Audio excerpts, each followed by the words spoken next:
Okay, so for the third time in 57 years and first time since 1999, both Ole Miss and Mississippi State both ranked coming into their grudge match, and not just ranked. This has national championship and SEC championship implications when the Bulldogs and Mississippi State travel up to Oxford, and we bring in Justin Sutton of For Whom the Cowbell Tolls to talk this one up, and it doesn't need a whole lot of hype, Justin. This is about as good as it gets. I know from covering this rivalry for 6 years, even when it's got maybe a bowl berth on the line, somebody's 6-5, somebody's 7-4, hey, it's pride, it's bragging rights. You know, you played high school football against those guys on the other side. But when you bring in the national implications, wow, it's huge. Yeah, there's never been an Egg Bowl like this one, Mark. Both teams are rarely ever ranked in this game. It hasn't been since 1999 that both teams are ranked. For Mississippi State coming in at number 4, it's their highest ranking ever coming in. Ole Miss at 19 won their highest ever. I think their highest ever in the Egg Bowl has been 7. And so you have that going on to begin with is huge. Then you add in the fact that Mississippi State is still in the hunt for the national championship, makes this game even bigger. There's never been an Egg Bowl like this in Mississippi, and who knows, it might be 100 and some odd years before there's ever another one like it, but everybody's enjoying what we're leading up to on Saturday. Are people talking about not just the implications of the game, but the scenario and the situation that the Bulldogs find themselves in at number 4 in the country, and possibly not playing in the SEC championship game because of the head-to-head, and Alabama being a pretty decided favorite against Auburn. At the same time, maybe Mississippi State stays home, and with the resume, with another top 25 win under its belt against Ole Miss, maybe they're in good shape, or they got to sit there on championship weekend and watch the likes of Ohio State and Oregon play and possibly missing out.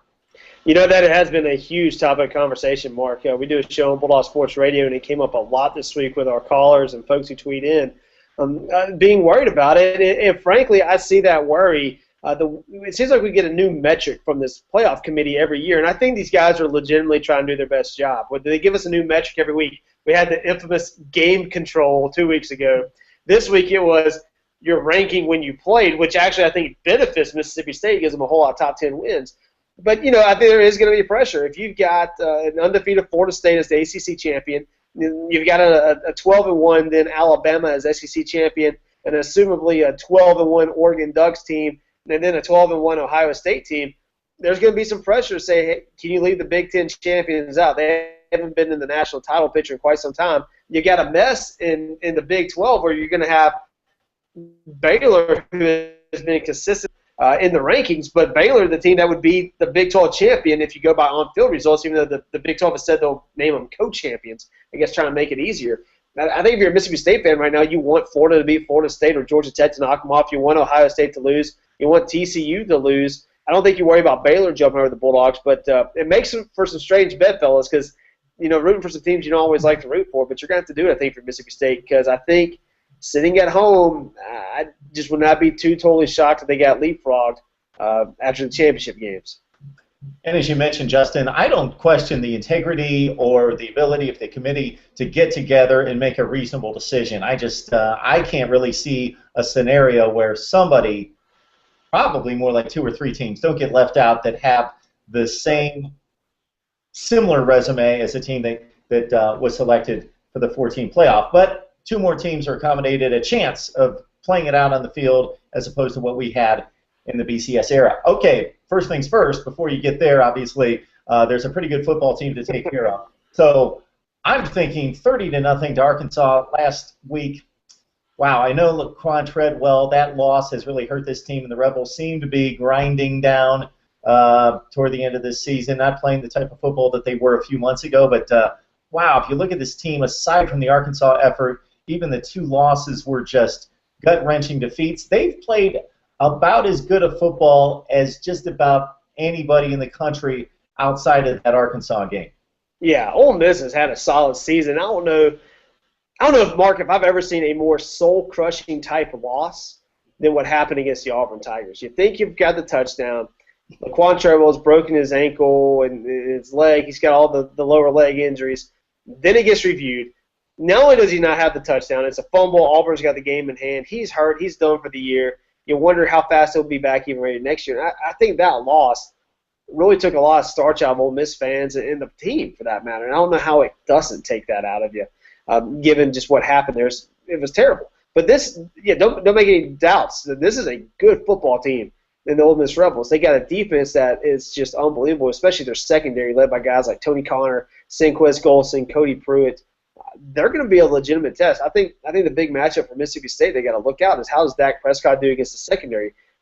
In his last 4 or 5 SEC games, Prescott has thrown quite a few interceptions, and that has to worry you because you got a guy like Senquez Golson with 9 interceptions, 7 passes broken up. The corner opposite of him has 3 picks, 7 passes defended. They are a very dangerous secondary, and to me, that's the one thing Mississippi State cannot do: turn the ball over and let Ole Miss hang around in here. I think the Bulldogs can score quick and get up quick. Ole Miss isn't built to come from behind like that, but I think Mississippi State's got to be very careful because it's going to be a hostile environment when they go into Oxford. Yeah, we talked a couple weeks ago about Mississippi State or no team being able to play like a top 5 team every week. So the Kentucky game shouldn't be alarming. Arkansas coming in, especially since what the Hogs have done for the past couple weeks, not necessarily alarming. And Vandy, definitely the worst team in the league, but still, they did what they needed to do, 51-0 in that game. So do you feel a little bit better about this team? And you mentioned Dak Prescott in particular, turning the ball over, unlike what he was doing earlier in the season. Do you feel good about what the offense could bring in this one? I do. I think if you watch the Vanderbilt game, yes, it's an overmatched Vanderbilt team. We know that. The Commodores are not very good in 2014. But I think if you watch the way Dak Prescott played, he did a very good job hitting his passes, getting them on target, not throwing to double coverage, getting rid of the ball at times. He looked a lot more clear-headed, I guess, in his decision-making than he had in some other games. I think that was good. And I think some of that may have been, you don't have a guy like De'Runnya Wilson on the field. He sat out for precautionary reasons. Not that I would ever advocate not having Bear Wilson on the field, but I think sometimes you get a guy like De'Runnya Wilson out there who's big, he's fast, he's strong. You're not scared to throw it up in double coverage or triple coverage because you've got a really good feeling he's going to find a way to get the ball. Dak Prescott didn't make those kind of passes. He needs to keep those in his pocket. I really think if I'm the Bulldogs coaching staff, I don't want Prescott throwing more than about 25 passes in this game.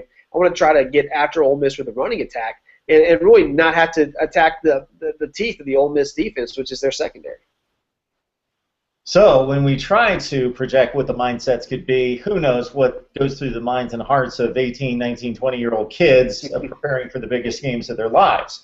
So for the Ole Miss Rebels, they expected to be in this similar situation when they were back 6-7-0, something in that range. They expected everything to be on the line. So we can only guess, are they going to be deflated coming off the Arkansas game and all their dreams were dashed several weeks ago, or do they have renewed optimism and, hey, let's make our season here, let's let it all fly? We talked about this with Mississippi State heading into the Alabama game. Do they get excited about the biggest games of their lives, or do they play a little bit tense in that one? So give us your best psychology take on this one. Yeah. Teenagers are unpredictable. You're absolutely right. They're 19, 20-year-old kids out there playing on national stage. If you're Ole Miss, the last thing you want to do, and Mississippi State for that matter, you don't want to get embarrassed. You're playing this game on CBS. It's the biggest game of the weekend. You don't want to get embarrassed. No way in the world do these Ole Miss players want to end their regular season at home with an embarrassing loss to Mississippi State, helping the Bulldogs maybe springboard to a spot in the playoffs. You're going to have an Ole Miss team that comes out sharp. This is their chance to rally the wagons. Yeah, we're hurt. Yeah, we're beat up. There's rumors about our coach leaving. All that stuff's going on. This is a chance to rally the wagon and make things happen, circle the wagons, if you will. And I think we're going to see Ole Miss do that. They're going to come out. They're going to play a very tough game. I think for the Bulldogs, maybe a little bit more pressure because Mississippi State, hard as this sounds, Mark, if they go 10-2, it's going to be a disappointment for the Mississippi State Bulldogs this year because of a loss to Alabama and a loss to Ole Miss. That's pretty tough. When nobody else has even won 10 games in a season, you're sitting there thinking, we only win 10, it's a disappointment. If we don't get to 11-1, this season is going to be disappointing in the long run. In so many ways. Not that you sit there and cuss, there's a lot of good, but it will be a bit disappointing. So I think in some ways maybe more pressure on the Bulldogs to come out and perform than there will be on the Rebels in this game. I don't see a deflated Ole Miss team. I think they're going to come out ready to rock and roll against Mississippi State. On the other hand, Justin, if memory serves me correctly, the program hasn't won an SEC championship since 1941. Imagine winning a national championship without winning the SEC championship. I don't think Bulldog fans would necessarily mind that, or you could get both of them in one fell swoop. That would be good as well. So before we wrap this thing up, Justin, if I hand you the box score after the game and you can't look at turnovers. I'm going to take that one off the board. Okay. Feel good about a Mississippi State victory that's an indicator that things turned out well? I think you're going to look at total yards. I think you're going to see if the Bulldogs have about 400 total yards, you think things went well. About 200 or so through the air and then close to 200 on the ground. If the Bulldogs put up that kind of number, between 450, I think you feel pretty good. They're averaging a little over 500 a year or a game, but Ole Miss's defense is so good. I don't know if Mississippi State can get to 500, but you want to be around the 400, 450 mark. If the Bulldogs have that on total offense, I think that's going to mean they've got enough points to win this football game. Ole Miss is not the kind of team that's going to score 30, 40 points in this game. So the Bulldogs can go down the field and get 5 touchdowns on the board, something like that. They're going to walk away the winners in the Egg Bowl. That was going to be the last question, Justin, but just got to make sure, because it's a big rivalry, any gems out there that have been spoken this week, or is everybody on their best behavior? No, so far, all the players the players seem like they've been pretty good behavior-wise. You haven't heard any bulletin board material from either coach, really. The fans do what they do. I think somebody put a letter in the Grove Wednesday saying that they're going to burn down all the bushes and the trees, and the campus in Oxford would never be so pretty. And Ole Miss's PR relations department sent it out, which was interesting because it wasn't their campus security, it wasn't the FBI who's probing it. And so you got that going on. My guess, probably an Ole Miss fan up in Oxford dropped it off being silly because it was written like a 3-year-old wrote it, except they use a semicolon. I don't know how many 3-year-olds use semicolons, but it was bad. But other than that, for all the trash talk and all the hype, it's been kind of a quiet going in. I think it's because both teams realize they're both really good, both have a lot on the line this season, and both can end up getting shown for a little bit. And it's actually kind of had people being quieter than you expect. Not so much like, sometimes when both teams are terrible, you have the worst trash talking. Yeah, if you love college football, you love these rivalry games, even if you're on the other side of the country. I love them all, and this one has a special attachment for me as well. Ole Miss, Mississippi State, and on top of it, SEC and national championship implications like we've not seen in this rivalry since before we have any film to even document the game being played at that point. So we got Justin Sutton breaking down the game, Ole Miss and Mississippi State. Hey, Justin, we always appreciate you taking the time out for us. Absolutely, man. Always fun to swing on here with you, Mark.